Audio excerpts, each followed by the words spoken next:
What's up, guys? Welcome back to another Council of the Fang here on Almost Functional. Once again, we got Aiden here with us. Up, guys?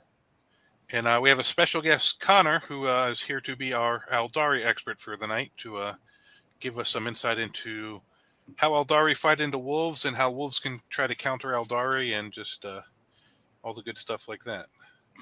Happy to be here. Excited. Yeah, glad to have you. All right, so with that being said, what's your thoughts on the new Eldar right now, Connor?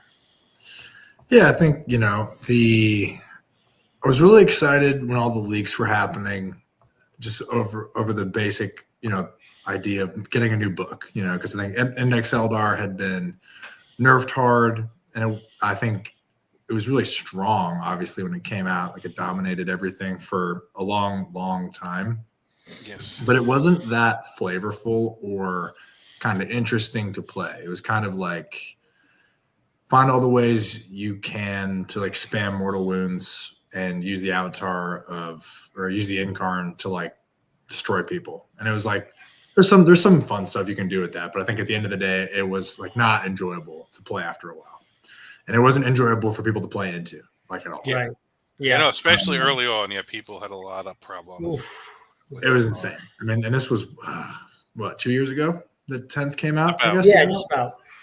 Yeah, everybody knows who plays Comp 40K that, like, that thing came out and it was insane and no one liked it and it was broken. So I think the new book is really strong. I don't think it's quite broken. I think it's really good. But I think there's ways to beat it, and there's a lot of flavor, and the book is really deep, which I think is the best thing about it. Like, all the detachments make sense, like with the fluff that goes with them. Mm-hmm. They're all good, honestly. I mean, some of them are worse than others, but it's like, is there a totally trash, nasty detachment in that book that no one's ever going to take? I don't think so. I think you can kind of play it at any level you want and have a fun time with it. And I have gotten, I guess, like 4 or 5 games in so far since I wasn't able to play during the leaks because I was playing a different army for a team event. And I've been having the best time with it. It's super, super duper fun. And I'm really happy that GW wrote it the way they did. I think they did a pretty good job. That's awesome. Yeah. And how are you finding the play style has changed from the Index to the new Codex?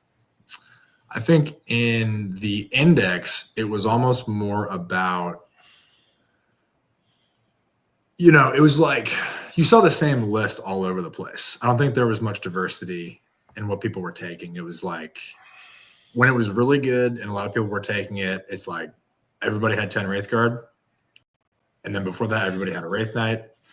And everybody had one avatar or the other. Everybody had Fire Prisms. It was just kind of like the same thing over and over and over again.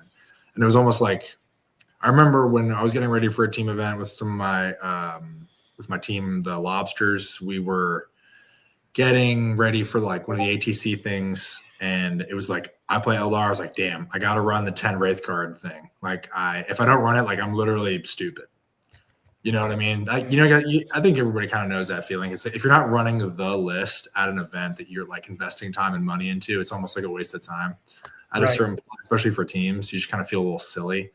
And I think, go ahead, sorry. Yeah, so I find that's part of the product of our YouTube internet age for 40K is something wins an event, everybody just copies it. Whereas back in the day, you used to have a lot more flavor because you only knew what people locally were running.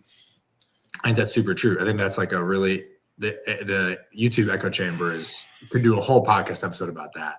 That's some really interesting, cool stuff. But so that was kind of what the old book was like. But I think like the new book, you can take it any way you want to take it. I think like I've only played Aspect Host so far, and to me, it's like that's like the I'm going to table you list, but it's not like I'm going to table you in this manner where I have these broken, unkillable units that can move in your turn and are impossible to interact with and can literally table can destroy any unit in the game, like at the drop of a hat. Like, that's not fun. Like, the Aspect Host thing is like, okay, It's how I like to play Eldar. It's like I need to set my stuff up. I need to put my models in the right places, and if I execute that well, I'll be able to do the amount of damage that I have to do to keep you from getting into my zone. Like I need to keep you out of my section of the table, and if you do it correctly, that's really fun. And I think that's like what Aspect Host can do. I imagine it's what War Host will be able to do. Not gonna lie, I'm probably not gonna dabble too much in the Wraith thing. It's just not really what I'm interested in. But it would, Right. Yeah. but yeah, the playstyle is just much like more like classic, like big brain. Like let me just think for a little bit and set my moves up for a couple turns in advance and then go. And that's kind of how I want to be playing Warhammer. Yeah, looking at their book, I find it's going to be super brutal to deal with in the hands of really skilled players. But mid-table or lower, it's going to be a hard army for people who aren't as good at the game to get full out of, because it's all about the movement, using the movement tricks in the right place, in the right order. Like the battle focus is just a huge thing. Like, because as the Eldar player, like if your plan is not right, and you don't have like the proper way to deal with, if you don't know the matchup as well as you should, and if it's like a really good army, like you'll get table to meet like very quickly. Yeah, because I found that it reminds me a little bit of Grey Knights, because like when I'd play into a really good Grey Knight player, it'd be tougher, because when I play into like an average or lower Grey Knight player, I could bait out their Mist of Deimos somewhere I wanted them to use it, like make them like the first unit I move, and they're like, all right, I push hard at the thing I really wanted to go after. So I feel you'll be able to bait out some of those moves against not as skilled Eldar players. But against the ones that can see what you're doing, they're like, no, I'm not falling for that. It's going to be a lot harder. Against the real Autarchs and the real Farseers. The real. It'll be hard. It'll be hard to do. Yeah. And I think that'll show up in their win rate. I don't know that they're going to have like a crazy 70% win rate, because I think it's going to be such a hard army to scale. The lower people are going to keep that win rate down in the feasible range. Yeah. I think that's true. But I also think like, I feel like 40K is like in an interesting place where I feel like everyone is really good at 40K now, like more so than when I started playing like 7 or 8 years ago. Because people can just play, they can play so many TTS games, and people are just so much, it's gotten so much bigger that like, I think Eldar will not be dominating the meta at all, but I am really curious to see like what the win rate is going to end up being, globally or in the US or whatever. Yeah. So so you say you've been running mostly Aspect Host. I think that is, other than the Yanardi attachment, which some of the Arctic War guys run right now, that was the original one I think everybody thought was strongest. That and War Host. Yeah, I think there's like I remember like my first impression of the book, and the detachments and stuff, and I was kind of like, okay, I think War Host might be the best one because you get more movement shenanigans. Yeah. Like you get more inches on your battle focus. You have 2 ways to get back into a transport. You have an uppy downy strat, which is, because without Hawks having uppy down, like you don't have that anymore. And Eldar is really fast, but like uppy downy is like the fastest thing you can have, basically. Oh, yeah, exactly. So that was kind of like so it was like, okay, this is probably the best one. But then like Aspect Host just does like crazy, stupid amounts of damage because you have sustained lethal strat, you have ignore modifiers, you get rerolls on everything in your army if you're taking aspect orders, which you are. So it's kind of like, okay, if Eldar has like a damage problem, Aspect Host will be the best. If Eldar damage is super insane, then War Host will be the best. And I think it's like, at least for me, remains to be seen a little bit because I just have only played War Host so far. But I will say that the Eldar damage is very good. But I think in War Host, with like no rerolls, that could be a little rough, to be honest. Yeah. Because your damage stuff is not super high volume at the end of the day. Like it's like we're talking Fire Dragons, Dark Reapers, like characters that don't have that many attacks, but they're high quality attacks. So the reroll ones is really handy. And so like what? So you're going in with an Eldar list. What are the things you're like, all right, this could be a problem. What are you looking to avoid or think could cause problems going into the game? What type of lists? I don't like Wolf Jail. Me and Aiden played a game, and I was like, did play a game. I hate playing Wolf Jail. That's what I was thinking. Fast combat armies, because some of your movement tricks are after you get shot. So people just running in your face and not shooting you, that takes away some of the tools in your bag. Well, and you know what is interesting too about like Wolf Jail in particular and like profiles that are hard is like, I mean, fast melee that's not infantry is Yes. annoying because if we're talking like jump back intercessors, world eaters guys, even like custodies or whatever, I'm like, cool. Like I have fight first howling banshee, so you can't rush me down willy nilly. Like there's stuff I can heroic, I can screen. There's like all my lists have like 15 howling banshees so far, just because they're fast, they're cheap, they fight first, they're a deterrent to getting rushed down. It's really awesome. And that, but once it becomes a non-infantry melee unit, I don't have the anti-infantry rule for Howling Banshees. Like doesn't work obviously against that stuff, so that makes it a lot more difficult.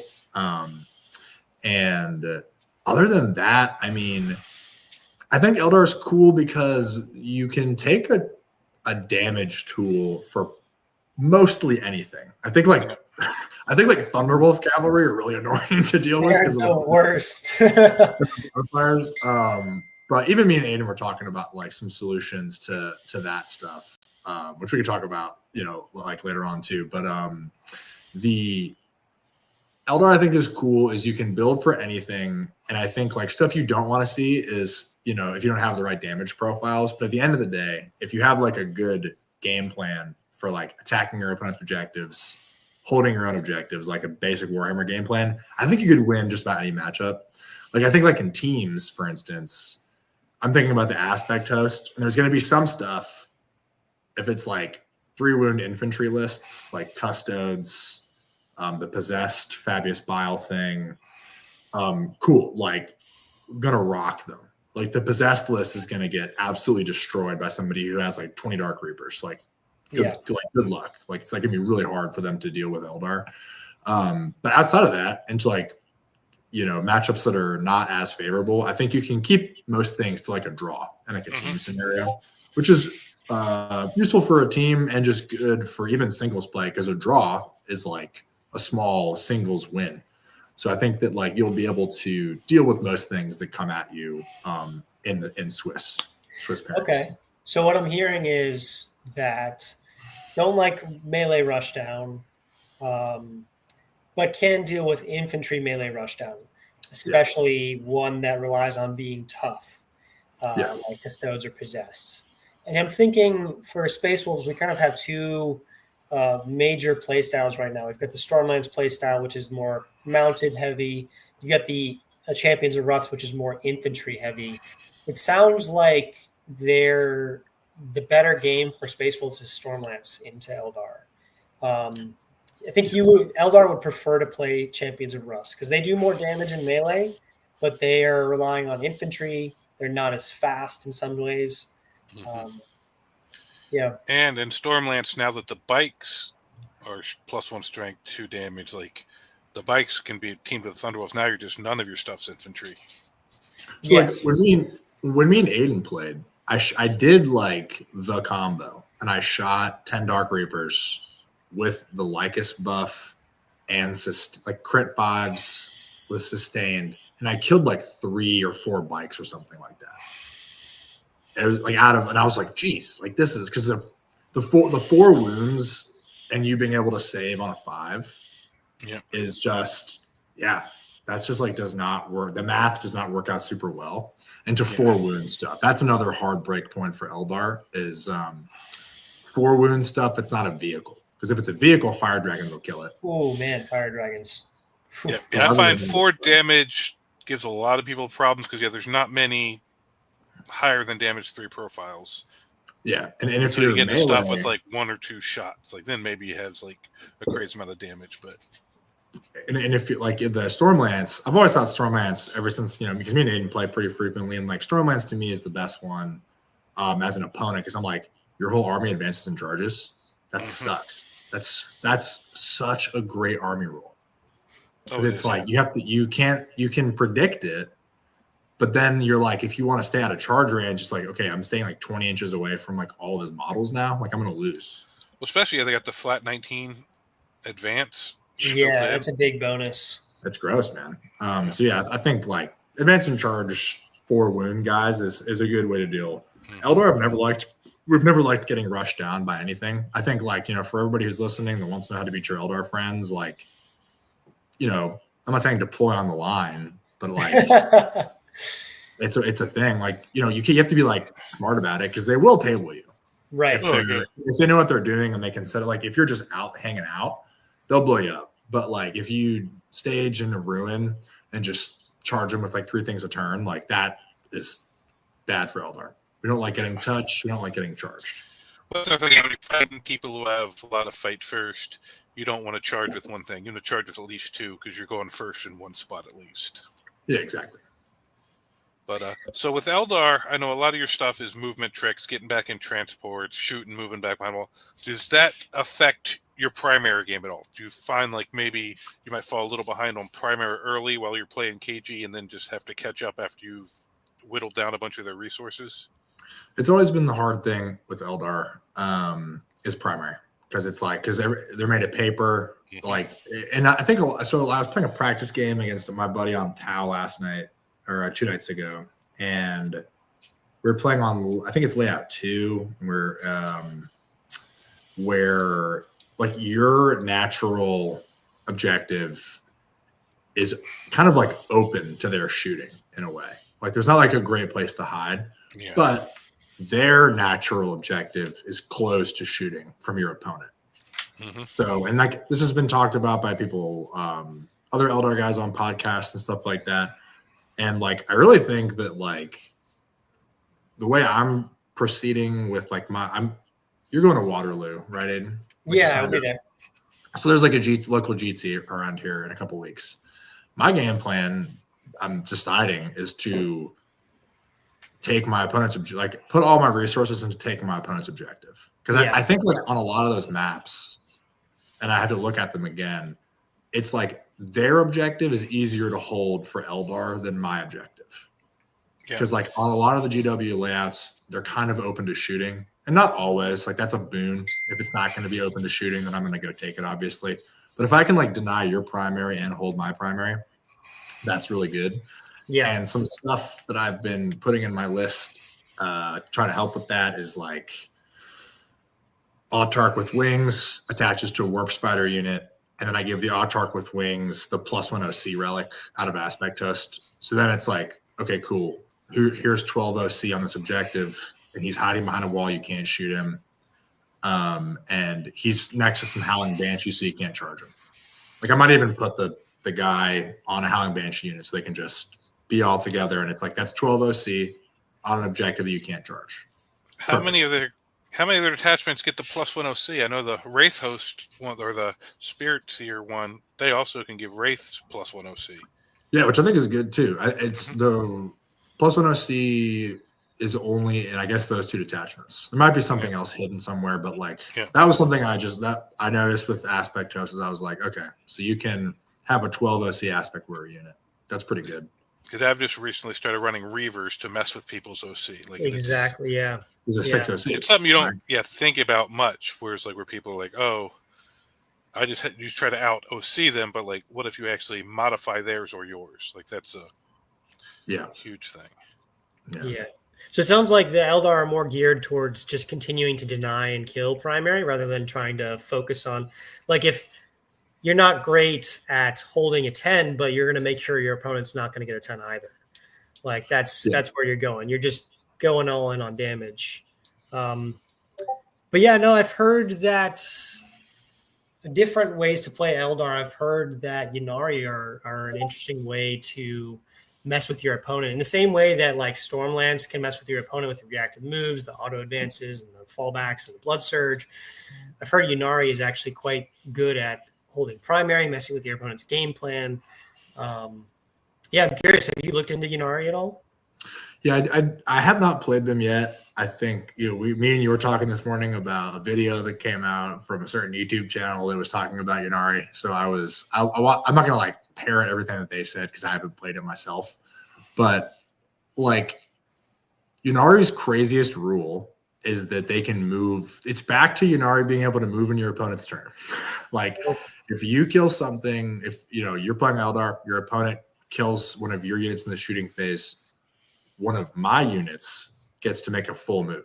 Oh man, let me tell you. That's- All right, yeah, That's making a actually move just in a your crazy opponent's rule. turn is just so powerful. And can you do that once per turn or every time a unit dies? Once per turn. So it's Okay. like it's not super duper crazy, but I think Yannari's cool. I think it's a testament to the book because like when the book came out, everyone's like Aspect Host, 10 Fire Dragons, Fuegan, like, oh my God, Asterman is gonna table everybody.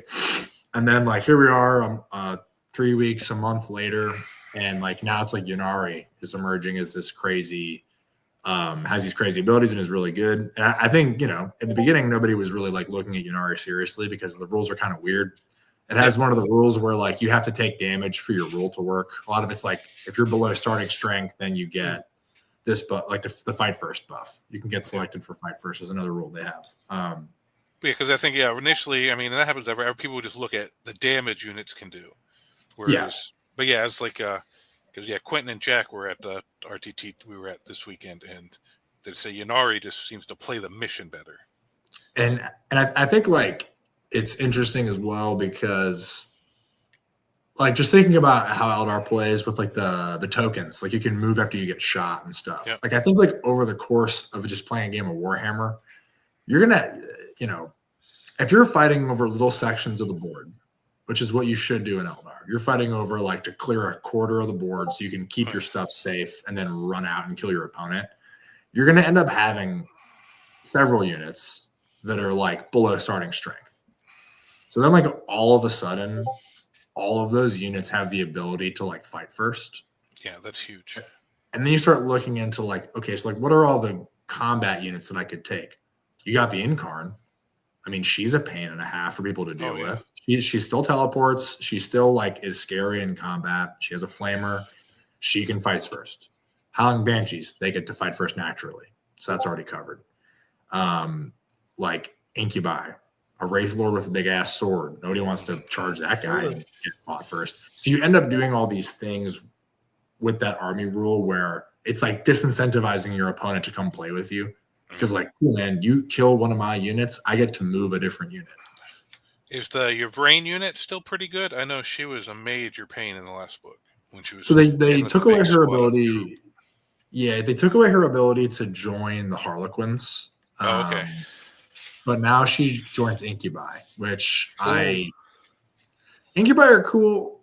I haven't looked deeply into because I don't really have any Drukhari. I don't like playing Drukhari that much. And I haven't seen them as much over the last couple of years as I used to. I think it's because they're strength 4. Yeah.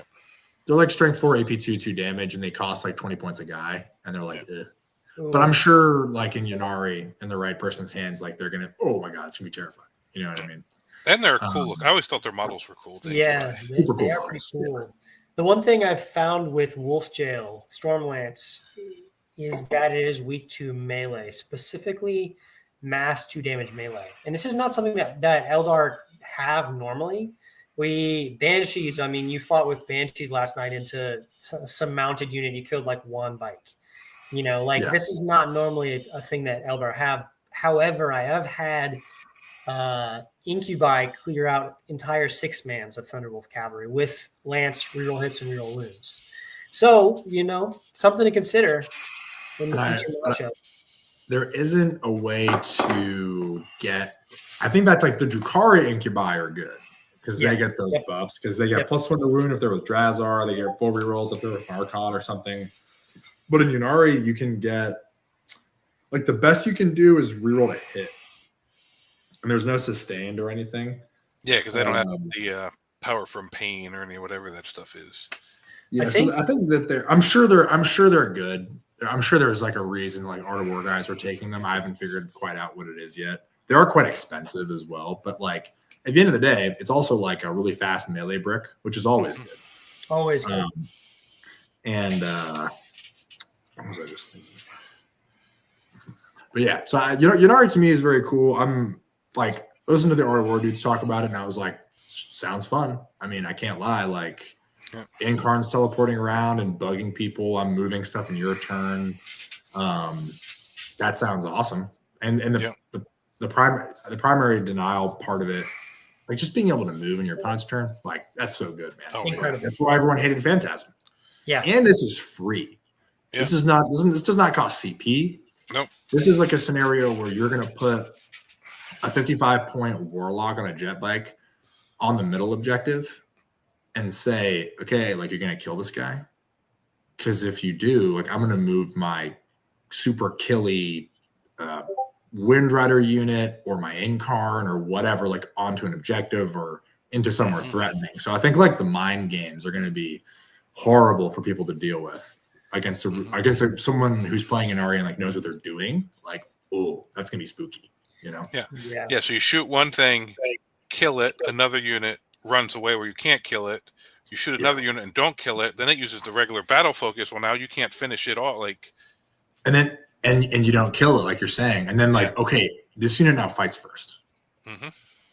But Aiden, I remember what I was thinking. Going back to your thing about melee, the first thing that I thought about when I was going through the Eldar Codex, once I came to not the first thing, me and my buddy Ivan were talking about Wraith Knights, the much maligned Wraith Knight. Oh no! Don't tell me they're good.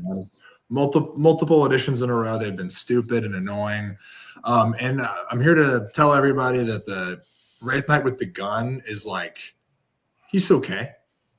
He's fine. He can't do automatic dev wounds anymore, so he's not stupid as hell. He's just he's like a decent guy. You're not going to see him in a super competitive list probably.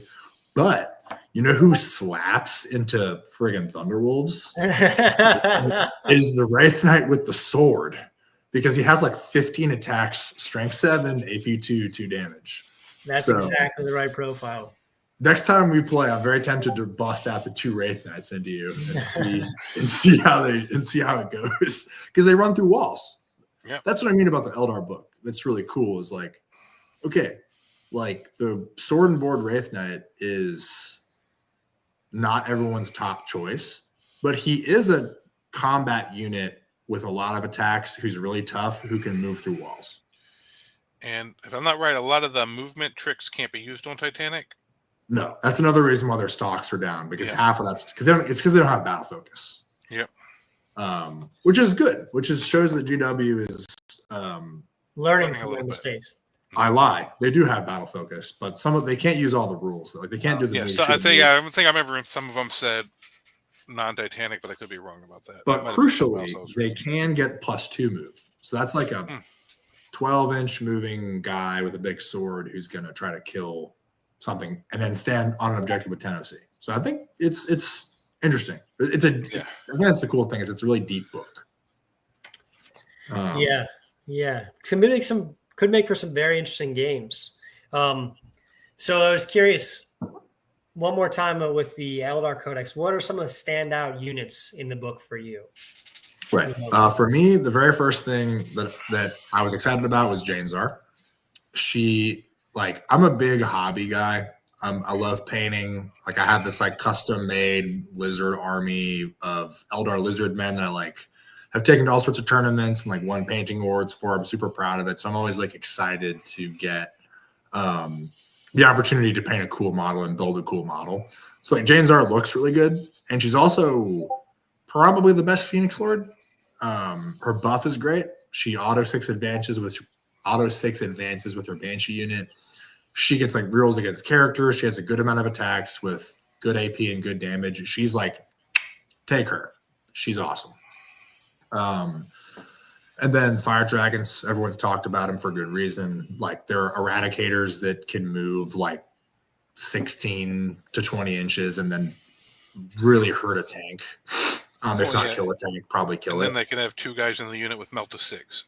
Exactly. And speaking of that, I actually do like Flagon. I think like there's been a lot of like internet talk. Yeah. There's a lot of stuff where it's like, well, he's really expensive and blah, blah, blah. Okay, that's true. He should be. And something that can break down your game plan if you're Eldar is if you're trying to play like a tradey game, you're trying to do it with like really cheap stuff and like play that way. You're hiding behind your wall. You're throwing something out to move, block, shoot, call it a turn. But if there's a go turn and you're like, okay, this guy's like shoving stuff in my face, I need to kill it. Something that's cool about Flagon, and the reason I'm going to take him to the GT next weekend, is he gives extra Melta range on your guys, so they end up being Right. rolled 9 inches, which is super super helpful on the GW layouts. Like I can't tell you how many times I've just been out, but with Flagon, I'll just be in melter range, which is great. And he gives you another absolutely cracked anti-tank gun who will, with the sustained 6s strat and Aspect Warriors retain the ability to flip dice to a 6 once per game. Okay, this guy's doing 2 wounds to any tank in the game, and then here take like minimum 14 damage. Jeez, awesome. man. Oh my God. So like he's reliable, and he stands back up and he's cool. So I like Flagon, Fire Dragons, I like Chainzar. I like Howling Banshees stand out because of fights first. I love fights first because I hate JPI with all my heart. I hate them so much. And these guys will kill JPI. I like both Autarchs. I think they're just like solid. They're pretty cheap, free strat. They can attach to all the Aspect Warriors, which is so cool. Thank God, GW, for letting us be able to do that. Storm Guardians are really good. I know they're like not very sexy, but they sticky objectives and they're kind of hard to kill. So like I love them. Yep. Another boring one, Wave Serpent. That's what I say. Wave Serpents are big again. 115 points. Like this thing is hard to kill. It holds 12 guys. One of my Wave Serpents has Chainzar and 5 Banshees plus Flagon and 5 Fire Dragons. The other one has 10 Dark Reapers. Which brings and it keeps your guys alive because you can jump back in them. Like it's just a good thing to keep your damage dealers alive longer. And that's what Eldar is all about, is like trying to, giving a unit away where you can, but like retaining your units for as long as possible. It's like how you end up winning games, because you need to have like 4 units at the end of the game to score primary. And like that, the Wave Serpent helps you do that. And another standout unit, I think what's on my list. Those are the big ones. I mean, I think like more to come. Right. People are going to take is going to be big. I'm so excited about playing games. Like I was like lost motivation to play after the summer a little bit because Eldar was like just so bleh. Now they're back in force and they have awesome rules and they're really fun to play. And I think people are going to have a good time playing against them. If you're also on, if you're just like playing someone who's like insane at Warhammer and you're like, just going for fun and they're playing Eldar, you might have kind of a tough time because it's going to be like, I can't kill you and you're killing me and this sucks. But I think it's like an engaging army for both people. If you're kind of like on the same playing field, it's quite cool. And my last standout unit, I will say, is the Striking Scorpions. Oh, their rules are awesome because they infiltrate and they scout and they shred infantry. Yep. And they have Sustain 5, which is just a cool rule to have. And I really like Striking Scorpions quite a lot. I got 2 on my list. 2 are probably going to stay in most of my lists, no matter what detachment I'm taking, just because we're talking about stuff we don't like getting rushed down by melee. What helps with that is like Striking Scorpions, infiltrating, and then scouting and being a wall to keep you away. Especially because that's the one problem WoofGL does have is it can be move blocked. Mm-hmm. Yeah, exactly. So those scorpions get into the right lanes, they hold you up all turn. Because everybody knows, like on the GW tables, there are those like lanes that are easy to block with the 5-man infantry unit. And that's a big part of Eldar too. Is like move blocking is important. Just as important as killing your opponent is making sure they can't leave their deployment zone. Absolutely. Wow, great then. So I'm curious, when you're playing Space Wolves, what are some of the things you don't like to see? We talked about mounted units, Thunderwolf cavalry, any skirmish or tanks that you just don't like to see across the table from you? I don't like those damn Fenrisian wolves in the backfield. Those guys, those guys bug me. Screaming, yeah. what's funny, Aiden, is like I don't mind playing against Marines because I think like historically, like Eldar is quite good at killing Marines. Yes, yeah. We have like good AP, good damage. We're faster than Marines, except for freaking Stormlance. It's really just like the bikes and the freaking Thunderwolves. Those are just a challenging data sheet to deal with, especially because you have the -1 to hit and wound strat. Like that just messes stuff up a little bit. Yeah. Because skirmishing stuff, I would have said JPI, but now I'm like, bring it on. Like I have Howling Banshees, so you'll kill 2 in the charge, and I'll probably kill you back when I fight first, and I'm happy with that. Yeah, because Bjorn probably isn't too much of a problem with as good as you guys are killing vehicles. I know he gives a lot of people problems with half damage. If I feel no pain, but if some fire dragons see him, I still don't think that'll save him. Reroll hits, wounds, and damage with that many sustained. You can flip to a 6, AP 4. Yeah, maybe if they're not in Melter range, he's got a chance, but if they're in Melter range. That's what I'm thinking about against Eldar for Space Wolves is that probably leaning away from tanks. I know tanks, we need some sort of shooting in the lists, at least I do. Otherwise, I go insane. But like the more I'm thinking about it, the more hostile this meta is to tanks. Dark Reapers just pick up tanks at range. Fire Dragons pick up tanks close up. It just it's not looking pretty. I'm also thinking I might want Murderfang back. Rapid ingress him because he could run through some Eldar units. I think that's very smart. Yeah, I would definitely say he's not someone you because he's another unit where you have to dedicate a screen to keeping him away from you, and then that screen is going to die. Well, that's the nice thing about rapid ingress. Am I bringing him in turn 2? Am I bringing him in turn 3? Like, where am I bringing him in? Like, it's So you got to screen a bunch of places. Yeah, and if you're trying to screen the wolves too, like you're using a lot of screens. Yeah, what I found with Eldar and screening is that they're a little bit too elite to screen well for the majority of the game. You know, I think at some point you're using your actual units to screen, and then they start getting munched on the front lines. Unlike Guard, Guard can throw bodies all day to the front lines. And Guards, Gene Stealer call. Yeah, there's some armies that they are a screen. That's all they are. Yeah. Right.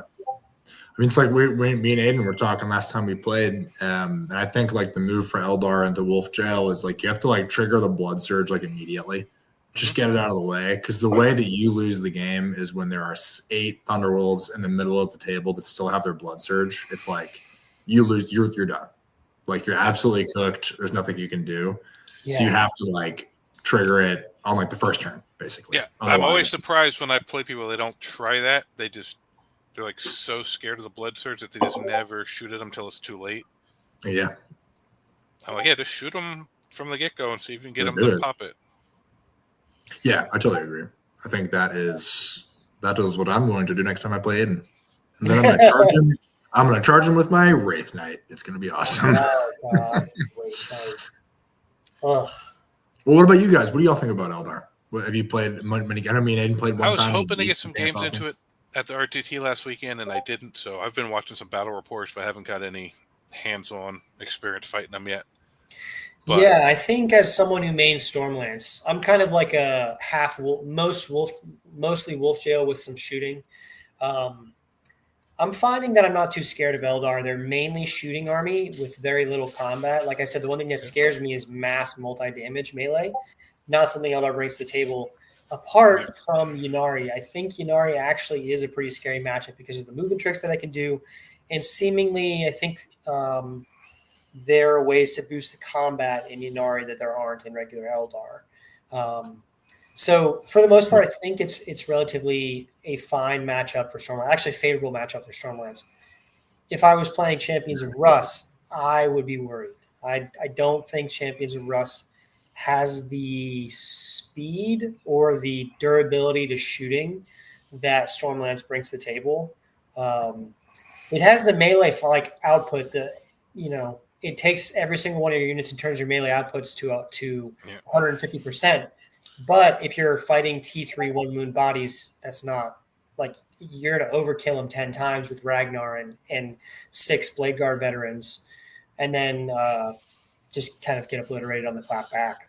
So I find my current list has a lot more little champions rest. There's a lot more little treading pieces. I got the one big wolf unit, and I got Yorick's squad and a Rhino.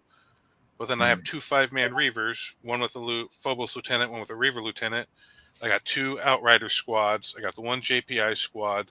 So I can send some of those out to kill some little units, but I'll have to charge 2 because I'm going to die on one and then be able to kill on the other with all the fight first. Yeah. So I have a little more trading pieces there, but like the wolves, you can just send them into a lot of that stuff and be like, all right, fight first. You're not going to kill enough to stop me from killing everything I charged. Yeah, I mean, like Eldar does not. There is not a combat brick really. I mean, I mean, like the Incubi, it's not like they could kind of get up there, but the closest thing is like 10 Banshees with Jane Czar. But even that just kind of sucks into Stormwolves or Thunderwolves. It just does not do the trick. Yeah. And Wraithblades are decent, but I think you only take them if you're running the Spirit Seer detachment. Yeah, but you just generally won't see, I would say. Yeah, I saw Quentin play a game at Jack with Wolves last night. I actually watched it because it was Eldar into Wolves. Yeah. It was actually, if I played Eldar, that'd be something I'd more play. More. I think Wraiths are cool, but yeah, I do think it's not the most powerful. I think the Ynnari, the Warhost, and the Aspect will be probably the 3 top ones. Yeah. Okay. I'm definitely I'm happy you pointed the Ynnari thing out to me, Aiden, because I've just been like very focused on the Aspect stuff, like getting ready for this event. And I'm just like, man, it does sound fun. I mean, one of my great joys of playing Warhammer was me and Aiden used to live together, and we lived with another guy, Daniel, and we would play a lot of 40K, and this was in 9th edition, and we would do Emperor's Children versus Ynnari, and that was like just some of the best 40K, because it's like everyone fights first, everyone has tricks, and Karn's teleporting, and I think it's going to be the same kind of thing. Yeah. But Fight First was actually Fight First back then. Yeah, it was. Exactly. Fight first, fight last. Yeah, it was a lot more going on. You know what's funny? Phase. Just a total diversion from our conversation, but I think you guys will think it's funny, is like I once at a team event, and I won't say what it was, but I played a guy who was like on the GW team, and he was playing, this was in 9th, and he was playing Banshees as though they had 10th edition fights first instead of 9th edition fights first. And he was like, no, like I just fight before you. And I was like, what are you talking about? And we had this like back and forth, and we called a judge over, and the judge ruled in his favor. And I was like, God dang, like, am I stupid? Like, what is this? And then like, I ended up winning the game, so it was okay. But then like when 10th rolled out, I was like, oh, he was playing with this rule. Because he was the one designing the rule. Yeah, it was really like lovely guy. It wasn't like a weird interaction. It was just kind of like head scratcher. But yeah, anyway, so Ynnari is going to be real cool. It sounds like, I think there's a reason, like if Art of War guys are taking it, it's going to be good. And I miss my Incarn, man. I have a cool ass Incarn, and I can't wait to bust her out. It's going to be super fun. I think it'll be all right because Ynnari isn't going to. It tones down the damage a little bit, not a lot, just because I think they can't take some of the same characters, but they can't take any of the Phoenix Lords. Yeah, which helps, but they have a extra movement trick, so it's gonna be. They're not gonna hurt you quite as much. They might not table you, but you're never gonna fucking get to the little bastards. And I think we all know, if you play 40K for a while, it's like tabling people is the fun part of the game, but I think you win the game on movement and score and objectives. And if the thing about Ynnari is true, that it's like so good at scoring, and then it's like, okay, that's the best arm for sure. Yeah, definitely. Hey Kurt, how's it going? So I'm sure, again, we've covered this a couple of times, but like I'm sure people are asking, like, what can I do to beat Eldar? That's really And if anybody out there has any actual questions, there's a few people watching, feel free to ask. Yeah. Charge them. Charge them and touch them, because there's the only way to fall back and shoot is one strat and Warhost now. Like you can't do it in Aspect Host. Mm-hmm. It's just like Eldar players do not want to get you. We don't want you in our face.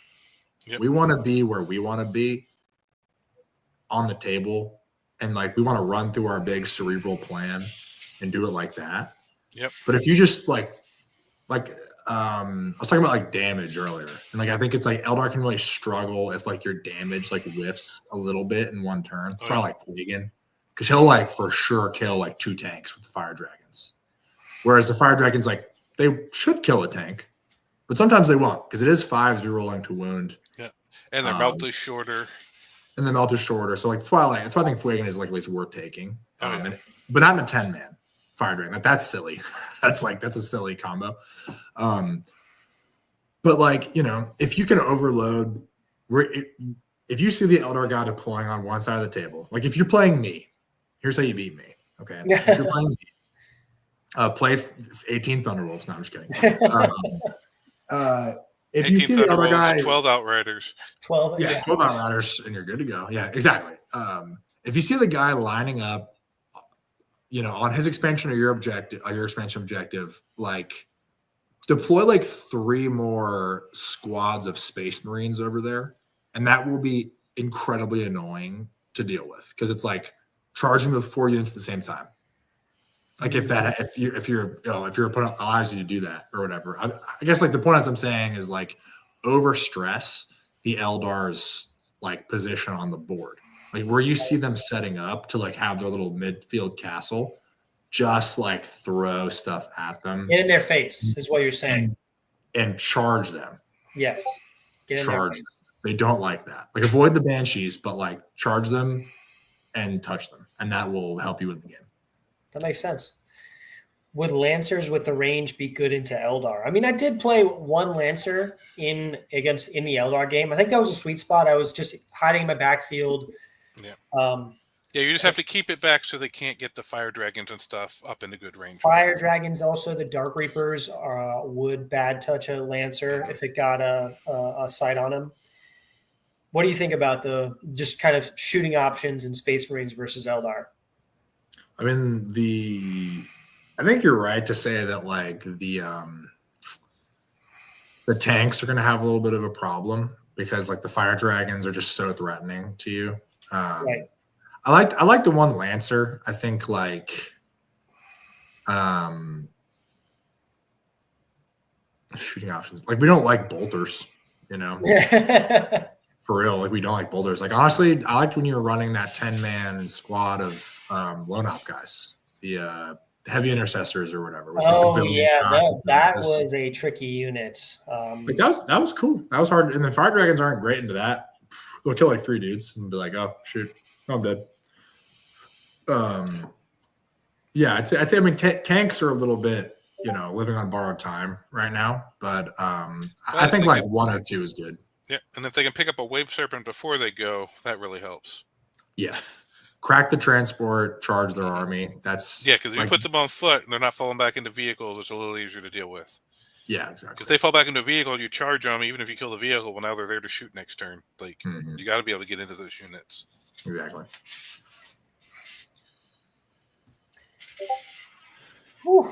But, yeah.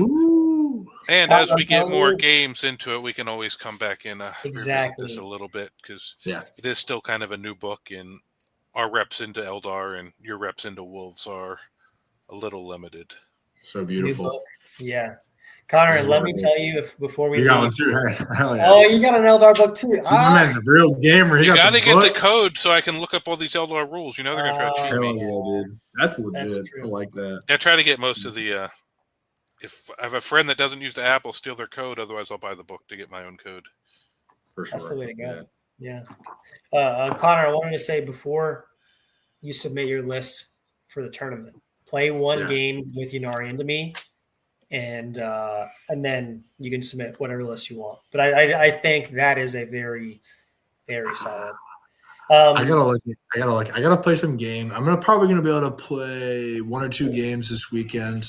And I think I'm gonna stick with my aspect thing for the weekend because I'm painting up some stuff. Yeah. But I want to I'm kind of like I want to play this war aspect host thing at least once before like Ynnari changes my brain chemistry, and I'm like, okay, cool. Like I have to play Ynnari because it's so good. Like I'm gonna play 1 tournament with aspect host, and then we'll reevaluate. Richard, go ahead. Yeah, I think Richard asked, will intercessors trade well into Eldar? Probably if you can get the shots. That's one of the main things, depending on the skill of the Eldar player, how well of a shot you'll get into them. I think I was talking shit on, or I was talking about JPI. I was talking down on him because the Howling Banshees will kill him. JPI are still great into Eldar. I mean, pick a spot on the table that doesn't have any Howling Banshees, and I'm miserable playing in JPI. That's why I have 15 Banshees, but they're annoying as hell. Richard, I think intercessors are just amazing in space. 1 unit, stick your home, and then if no one's going to get back there, throwing them upfield. Great trade pieces, and they'll clear a 5-man Eldar screen almost every time you shoot them. They're great. They're fantastic. Spirit Conclave, lots of T6, 2-up save, Wraith bodies with a 3-up fight on death.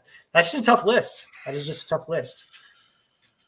I think with the 3-up fight on death, if you do have a little shooting in, you'd rather try to kill them from shooting instead of getting into them, because I watched on the Eldar versus Space Wolves the other night. The Yorick's unit went in and pretty much wiped the whole unit, but then only 3 of them fought back and killed 7 of the Wolf Guard. Yes, exactly. So Red Bulls are pretty good now with the swords. Yeah. They're very good into infantry specifically. They're strength 5, and so they do not like T6 bodies. I think you need some shooting in your list that's able to deal with elite infantry, whether it's Vindicators or Inceptors. Thunderwolves, just an amazing. I was going to say, I think the plan for Space Wolves in any Eldar list is like charge that Eldar list with Thunderwolves. Literally, yeah. Awesome. I know people are not on it because they were just running the meta and so spammed, but they're still probably our best core data sheet as Space Wolves. It's an incredible unit in Stormlance. It's an absolutely incredible unit. Kurt wants to know what's in your list, Connor. My list. Yes. My Aspect Host list that I'm pretty pumped to run next weekend is as follows. So we got Asterman, who I might drop, honestly, but he's just like, so I think the thing with him is like he's super crazy once a game. And he's quite expensive with his boys. He's like 200 points. But I'm probably going to run him because I have like a cool lizard Asterman that I made. You guys aren't going to be able to see this, but it's like I love making my lizard models, and I made a really cool lizard Asterman, and I'm like, I'm going to run him. Like, he's so like good. You know what I mean? So Asterman, because he also, just a little tech for you guys out there. I think he's actually quite good. Like coming in from reserve and then moving onto an objective is like pretty. I did that against my Tau. But last night I was like, this is actually really good. He doesn't need the Wave Serpent necessarily. Like, I think there's interesting stuff you can do with him. But so Asterman, I got the Altruck Whale Leaper I mentioned with the +1 OC enhancement. It's only like 15 points. I think it's pretty solid. Fuegan, talked about him, and Jane Zar. So I'm going full, like, this is my Aspect Host, baby. Like, I got my Lords, like, I'm ready to rock and roll. I got 10 Storm Guardians, Sticky the Objective. They're just really good. I'd take 20 if I had the points. They're awesome. 2 Wave Serpents for the reasons we discussed. Like, they transport your stuff around. They're tough. They're huge and hard to hide, but they're still really good. 10 Dark Reapers. They go in one of the Wave Serpents. Like, when I played my Tau guy, it's like, I'm picturing this list just working like all my aggressive stuff goes for my opponent's objective. And then I have like 5 Howling Banshees and a Dark Reaper finding the best firing lane for the table. And just they hop in and hop out and shoot, and they get protected by Banshees all game. And that's how that part of the list is going to work. So I got 10 Reapers. I got 5 Dire Avengers with the 2 guns and the Sergeant. They go with Asterman. They're solid. 2 squads of 5 Fire Dragons. 1 goes with Fuegan. One's going to go in one of the Wave Serpents. 3 squads of 5 Howling Banshees. James Ark gets 1 squad that goes into the Wave Serpent that also has the Fire Dragons and Fuegan. 5 Rangers, just because they're solid. At points, they're solid. Shroud Runners, which I do like because they give me ignore cover. They're good. They're 80 points. They're fast. They make really good use of the move token because they can go like touch stuff, and they have scout moves and stuff. They're OC6. They're solid. 2 squads of Striking Scorpions. Like we talked about them. Like Infiltrate Scout is just awesome for Eldar. It's just so good at helping you close off part of the board and make it safe for your army to stage in. And then 2 squads of Warp Spiders, and one of them attaches to the Autarch. And like I said, the idea with them is they're just going to hold an objective with 12 OC. And then at the end, like provided I'm going second, they'll steal another objective for some primary. The other thing I thought with that unit is The Autarch is my warlord, so I think it's like also quite a good secret mission package when going second, because he's gonna be like, you lose one guy when you jump probably because it's mortals. One dice per guy when you do the 24-inch move. If you roll a 1, you take a mortal, so you probably lose a guy, but it's still like OC 10 at the end of the game, which I think is just very solid. Everything else is going to be dead in your list except for these guys, and I think like being able to put them on any objective is very nice. And that's my list. That's the whole thing. I'm pretty excited to play. I think it's going to do quite well, and I'm going to beat Aiden for best painted army at the event. Ooh, throwing down, Connor. I don't know, man. The Wolves are looking good. Blood Wolves. Yeah. All right. So, any final thoughts from either of you guys? I'm going to play Aiden with 2 Wraith Knights and table. I'm going to see how that goes. Yeah. All right. Thanks for having me on the pod. Super fun to chat. Love talking Eldar. It's awesome. It's a great book. I think it'll be a lot of fun for a long time. Yeah. All right. Before we wrap up, for those of you who don't know, I do have a score tracker book up on Amazon that just got redone. Nice. Here's the new format of the book. I think it's much cleaner. Up top, you got player name, army, detachment. And then you can put down what mission you're running, who has attacker, defender, then your primary scores. All the secondaries broke down by rounds, so you can keep track of it, kind of like on the some of the apps people use, just without running down the battery on your phone. And then primary, secondary, battle rattle, final score. Just something simple and easy for those of us older folks who prefer to have something in your hand. Connor's running the Aspect host. Yeah, sorry, Aspect host. Mm-hmm. But yeah, you can find that book on Amazon. Just look up Grimdark Score Tracker or Almost Functional Score Tracker, and you can find it. Yeah, buy that book. Yes. Buy it. All right. Well, thank you for coming on, Connor. Thank you again, as always, Aiden. And fun, man. You good to do Tuesday again next week, Aiden? Or yeah, let's do Tuesday. All right, so we'll be back Tuesday with another Council of the Wolf Lords at 6 p.m. next Tuesday. I'm prepping for a GT, so maybe we can talk about that. Yeah, and we can talk about whether or not you get tabled by 2 Wraith Knights. Oh god. Yeah. I'm coming for you, Aiden. It's gonna be you're gonna be so disappointed. You're like, damn, he was right. All right. So any last questions from the chat before we get out of here? Sweet. All right. Well, thank you guys for watching. Like, share, all that cool stuff, and we will catch you next time. Thanks, guys. Awoo.